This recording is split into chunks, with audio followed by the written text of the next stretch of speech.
So the big gun has been called in to call the nation to order about where it's heading and where it's not.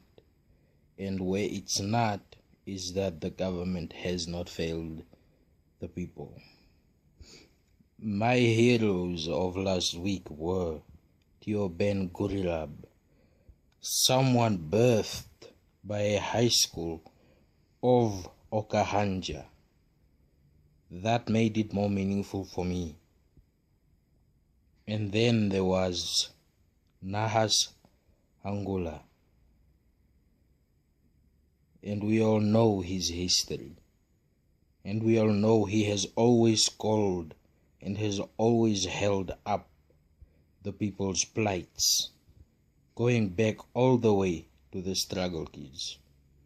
He's the one that pushed for them to be acknowledged. But now someone that has more history, more in-depth history, has been called to tell the nation that the government has not failed them.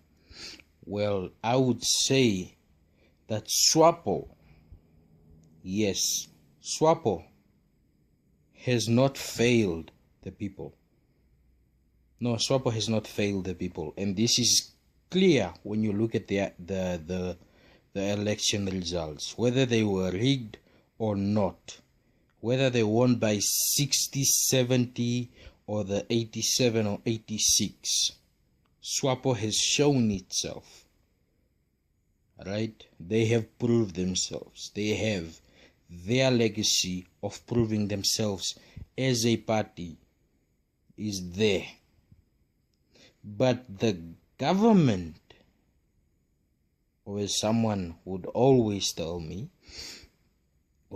tell all of us, the ones that got the tender to govern Namibia have failed the poor dismally. And I want to sort of say or state why. Number one, I was listening to Fresh yesterday. If I don't listen to Fresh, it's 100 or Radio Wave. You know, sometimes Fresh goes overboard with their love songs. Joking. Anyway, so if you're in Windhoek and you put up your Windhoek persona, you have your, let's say you're a lady, and you have on your makeup and, your nice shoes and your fitted jeans or women's suit or whatever they call them, and you go out and you go to walk, and then you go back to the village. When you go back to the village, your wardrobe, just your wardrobe, is a big sign of the gap. Right? The gap is shown just by your wardrobe. When you go there, you know not to have your makeup on, you know not to wear your the funny high heel shoes and have on your little suit or your whatever, just anything fancy. When you're there, you're rugged. It's like you're going camping. And this is after 25 years. People that are used to the towns and used to the city, go to camp in the village. Today we still call it the village. I had this argument. If they put up transformers, right, like we have here, like the municipality puts up transformers here, those big boxes that they put up and then every house is connected. And we had one when I was at Safari, an old school transformer. It was huge. I think it took care of 4 blocks. I think it's still there because we still have a house in Safari. I'll go make sure, take a picture of that. If we move these developmental ideas to the rural communities, then we can start talking about the government not having failed the poor by giving them the most basic thing, energy. Energy would mean so much to them, and it means so much to them now. Energy is a sign of development. Anywhere you go in the world, that is a fact. Ever since electricity dawned on us, energy has been a sign of development. And solar energy has even greater potential in the north. And this is why I stated Nahas Angola is one of my heroes last week. If the NDF got the tender to provide energy for the people in the rural communities, all the rural communities, give them proper solar panels that can light up communities,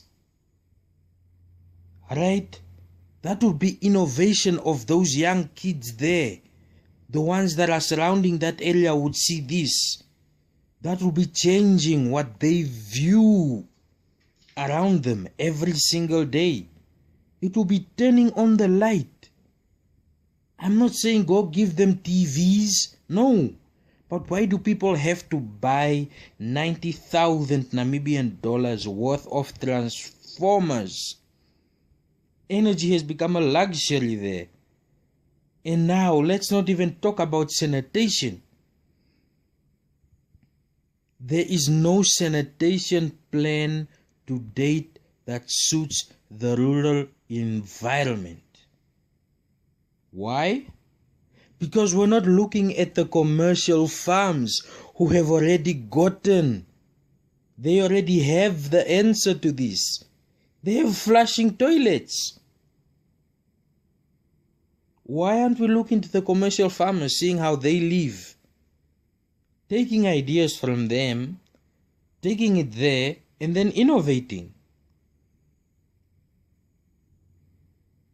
So now you would have affordable energy, sanitation as a right, and water.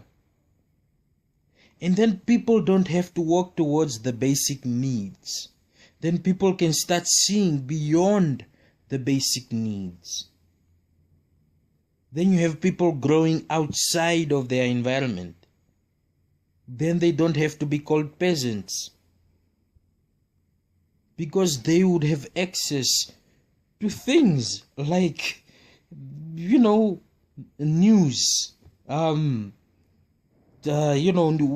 through various means apart from waiting for the newspaper to arrive. Because information transforms everybody. Everybody that took part in the liberation struggle did not stay in Namibia. There is a reason they went out to exile. That means they were exposed to new environments, new ideas, and new approaches, and thus they learned. So how can we deny our people these basic rights and then say we have not failed them? There are things that have to be implemented. There are channels in which these things work. Yes, we know there are channels. But there is a lack of urgency. And this lack of urgency is why people feel they are being failed. Because if you don't have a sense of urgency to the plight of the people, then people will not believe you when you tell them that you care.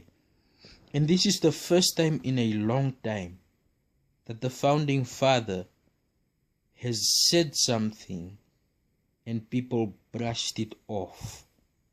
I am surprised by this. And I think it should be testament. I think he's too big. Because he's too big, there are certain things that he cannot afford to say.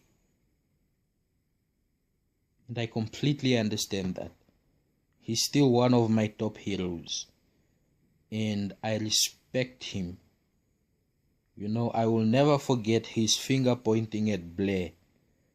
that will forever stay in my mind. You know, he is one of Africa's greats. But right now, what he said was completely wrong.